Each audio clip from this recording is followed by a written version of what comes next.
বিশ্বসেরা যোদ্ধ great warrior হযরত ওমরকে মসজিদের ভেতরেই ছুরিকাঘাতে আহত করেছিলেন। রাষ্ট্রপ্রধান খলিফা ওমরকে সিজদারত অবস্থায় মেরে তিনি চলে যেতে লাগলেন। রাষ্ট্রপ্রধান ওমরের নিরাপত্তায় নিয়োজিত কর্মীরা তাকে ধরবার আগেই নিজের গলা নিজেই চাকুতে কেটে ফেলেন। শীতে পড়ে থাকা বিশ্ব মানবতার সবচেয়ে বড় দিশারি পড়ে রয়েছেন রক্তাক্ত। দ্রুত তাকে তার ঘরে নিয়ে গেলেন।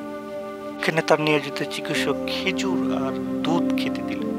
খ্রিস্ট ফিরোজ হযরত ওমরকে এমনভাবে ছুরিকাঘাত করেছেন, হযরত ওমরের ব্যক্তিগত চিকিৎসক বললেন, আমিনুল মুমিনিন, আল্লাহকে ডাকুন। ধার্মিক হিসেবে কি নিজেকে ক্ষমা করতে পারবো? সেই সময়ের দুনিয়ার সবচেয়ে সুপার পাওয়ার প্রেসিডেন্টের কি অবস্থা? প্রমাণ ধার্মিক হিসেবে কখনো কি এই বিষয়গুলো আপনারা চিন্তা করেছেন? প্রেসিডেন্ট ওমরের বিখ্যাত চিকিৎসক প্যানেল বললেন, প্রেসিডেন্ট আপনার বেঁচে থাকা অসম্ভব। নিশ্চিত যখন তার মৃত্যুর কথা তিনি শুনেছেন, তারপরে তিনি বিচলিত হননি। তিনি ধৈর্য ধারণ করে মুসলমানদের গাইড কে করবেন সেই সুবিশাল সাম্রাজ্য সামলে আসছিলেন হযরত ওমর। এই সাম্রাজ্য কে সামলাবে, এটাই ছিল বিবেচ্য। ওমর মৃত্যুশয্যায় ছিলেন, তার সঙ্গে দেখা করবার জন্য আসছিলেন জেনারেলস, মিনিস্টার্স, আল্লাহ নবীর বিশ্বস্ত সাহাবীগণ। ওমর মৃত্যুশয্যায় বড় বড় সাহাবী, বড় বড় জেনারেলস, বড় বড় মিনিস্টার্স, তারা সবাই এসে দেখা করতে লাগলেন এবং তারা সবাই বলতে লাগলেন, তিসরা সবচেয়ে বড় সুপার পাওয়ার সেই সময় সবচেয়ে বড় সাম্রাজ্য কার হাতে তুলে দেবেন। এবং সবাই হযরত ওমরের সঙ্গে এসে আলোচনা করতে থাকলেন এবং তারা হযরত ওমরকে পরামর্শ দিতে থাকলেন যে এই বিশাল সাম্রাজ্যের অধিপতি তো আপনি আপনার ছেলেকে দিতে পারেন। দুনিয়ার সবচেয়ে সুপার পাওয়ার সাম্রাজ্যের অধিপতি, এই দুনিয়ার নিয়ম সবচেয়ে বড় সাম্রাজ্যের অধিপতি যিনারা রয়েছেন তাদের ছেলেদেরকেই অধিপতি বানিয়েছেন। তারা বলেছিলেন, এই পৃথিবীর নিয়ম অনুসারে আপনার ছেলেকে আপনি এই গ্রুপের দায়িত্ব অর্থাৎ প্রেসিডেন্ট বানাতে পারেন। মূর্ষ শয্যাশীল অবস্থায় হযরত ওমর বলেছেন, আপনার চিন্তা চেতনা এত ছোট হবে আমি ভাবতে পারিনি। পক্ষে বিশ্লেষণ করলে দেখা যায় হযরত ওমর প্রকৃত মৌলিক গণতন্ত্র প্রতিষ্ঠা করতে চেয়েছিলেন। ওমর কখনোই চাননি অর্থাৎ তার ছেলে মেয়ে কিংবা আত্মীয় স্বজন কেউ এই মহান প্রেসিডেন্টের দায়িত্ব পান। তোমার কোনো মানুষের তৈরি করা কোনো নিয়ম কারণ চলবে না, এবং আল্লাহর নিয়ম কারণেই চলবে। সেই জন্যই মৌলিক গণতন্ত্র ইকুয়ালিটি প্রতিষ্ঠা করতে চেয়েছিলেন। সময়ের সুপার পাওয়ার প্রেসিডেন্ট হযরত ওমর কাকে নমিনেট করবেন সবাই চিন্তার মধ্যে ছিলেন। হবে নতুন খলিফা। রাসূল পাক সাল্লাল্লাহু আলাইহি ওয়াসাল্লাম সবচেয়ে যাদের বিশ্বাস করতেন তার মধ্যে 6 জন বেঁচে ছিলেন। হযরত ওমরের সমপর্যায়ের সাহাবী 6 জন সাহাবী বেঁচে ছিলেন এবং এই 6 জন সাহাবী সম্পর্কে হযরত ওমরকে সুসংবাদ দিয়েছিলেন স্বয়ং আল্লাহর নবী মুহাম্মদ মুস্তাফা সাল্লাল্লাহু আলাইহি ওয়াসাল্লাম। মহান সাহাবীগণদের আল্লাহর নবী নিজেই জান্নাতের সুসংবাদ দান করেছিলেন তিনি বেঁচে থাকতে। তিনি বলেছিলেন, ইনারা তো জান্নাতি, ইনাদের কার্যক্রমের মধ্য দিয়ে প্রমাণিত করেছেন।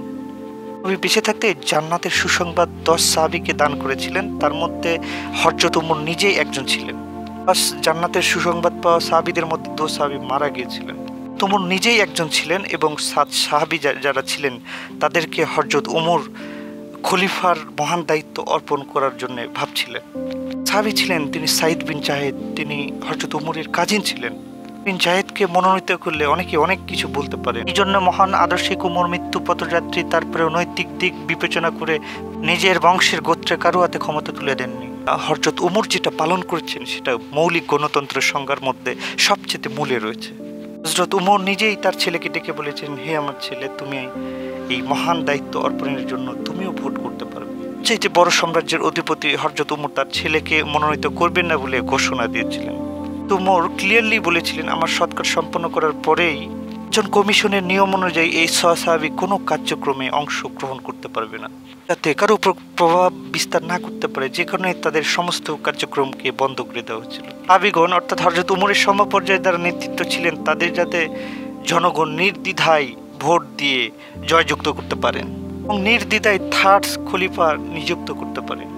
বন্টন হেড অব কমিশনের নিয়ম অনুযায়ী এই 6 জনকে নিরাপত্তায় বেষ্টিত করে রাখা হোক। নিরাপত্তা বলের মধ্যে থেকে একে অন্যর প্রতি অর্থাৎ এক ক্যান্ডিডেট অন্য ক্যান্ডিডেটকে মনোনীত করলেন। হযরত ওমরের সর্বশেষ ইনস্ট্রাকশন এটাই ছিল যে এই 6 জন যাকে মনোনীত করবেন সেই হবে পরবর্তী খলিফা। 6 সাহাবী সেই সময়ের ন্যায় নৈতিকতার প্রতীক ছিলেন। নাকি একবার ভাবে দেখেছি আমাদের পূর্বপুরুষরা কি নিয়ম আমাদের জন্য রেখে গিয়েছে। দুনিয়ার সবচেয়ে প্রথম গণতন্ত্রের ভিত্তিপ্রস্তর স্থাপন করেছিলেন হযরত ওমর। যদি বিশ্লেষণ मुसलमानों के नए खलीफा,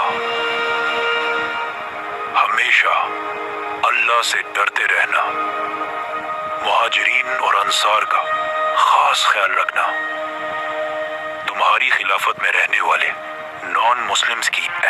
हिफाजत करना जैसे तुम अपने मुसलमान भाइयों की करते हो। और याद रखना, कभी भी अपने खानदान के लोगों को मुसलमानों की गर्दनों पर सवार मत करना। যখনই হযরত উমরের সৎকার সম্পন্ন হয়েছে তখনই হযরত উমরের অর্ডারস মোতাবেক সবাই তাদের নিজের কাজ করতে লাগলেন। খলিফা নিযুক্ত করবার জন্য সবাই যেভাবে হযরত উমর ইনস্ট্রাকশন দিয়েছিলেন ওইভাবে করছিলেন। মুসলমানদের দ্বিতীয় খলিফা নিযুক্ত করবার জন্য সবাই তার নিজের কাজ করতে লাগলেন। ক্যান্ডিডেট তাদের নিজের কার্যক্রম সম্পূর্ণ বন্ধ করলেন। মহান ছজন সাহাবীদের মধ্যে তিনজন এমন ছিলেন, তিনজন ছিলেন জেনারেল অফ আর্মি অর্থাৎ সেনা প্রধান ছিলেন, তিনজন ছিলেন সিভিলিয়ান অর্থাৎ সাধারণ। প্রধান তিন সাহাবী তাদের ভোট তিন সিভিলিয়ান সাহাবীকে দিলেন। সেনাপ্রধান সাহাবীগণ তারা ইলেকশন থেকে বাইরে চলে আসলেন। এতে প্রথম ভোট সেনাপ্রধান জুবাইর রাদিয়াল্লাহু তাআলা আনহু আলী রাদিয়াল্লাহু তাআলা আনহুকে দিলেন, তালহা রাদিয়াল্লাহু তাআলা আনহু হযরত উসমান রাদিয়াল্লাহু তাআলা আনহুকে দিলেন এবং সাদ বিন আবু আক্কাস রাদিয়াল্লাহু তাআলা আনহু। এভাবেই সেনাপ্রধানরা ভোট দিচ্ছিলেন। ভোট পেলেন আব্দুর রহমান বিন আব্দুর রউফ। এভাবে ইলেকশনের প্রতিযোগিতায় তিনজন টিকে থাকলেন। ইলেকশনের রেশমে টিকে থাকলেন আব্দুর রহমান, উসমান, আলী রাদিয়াল্লাহু তাআলা আনহু। দেখে আব্দুর রহমান বিন রব সিদ্ধান্ত নিয়েছিলেন উনিও এই ইলেকশনের রেশমে টিকে থাকবেন না। বিশাল সাম্রাজ্যের নেতৃত্ব থেকে উনিও বেরিয়ে আসলেন। বুঝতেই পারছেন খলিফার রেসে দুজন টিকে থাকলেন। পরে খেলাফতের রেসে দুই নাম টিকে থাকলেন, হযরত আলী, হযরত উসমান। রীতি খলিফা নির্বাচনে আব্দুর রহমান বিন রবের ওপর সমস্ত দায়িত্ব বর্তালেন। উসমান রাদিয়াল্লাহু তাআলা আনহু আলী রাদিয়াল্লাহু তাআলা থেকে 25 বছরের বড় ছিলেন, অর্থাৎ হযরত উসমানের বয়স ছিল 70 বছর। রহমান বিন রব সমস্ত মানুষের রায় নিতে থাকলেন। হযরত আলীর বয়স ছিল 45 বছর। এক সময়ের আল্লাহর বাগ ছিলেন, রাসূল পাক সাল্লাল্লাহু আলাইহি ওয়াসাল্লাম বলেছিলেন। নির্বাচক আব্দুর রহমান বিন রব বিশাল সাম্রাজ্যের অধিপতির দায়িত্ব দিলেন হযরত উসমানকে। শেষে ভিডিও যদি ভালো লাগে লাইক, কমেন্ট, শেয়ার করে মনোবল বাড়াতে পারেন।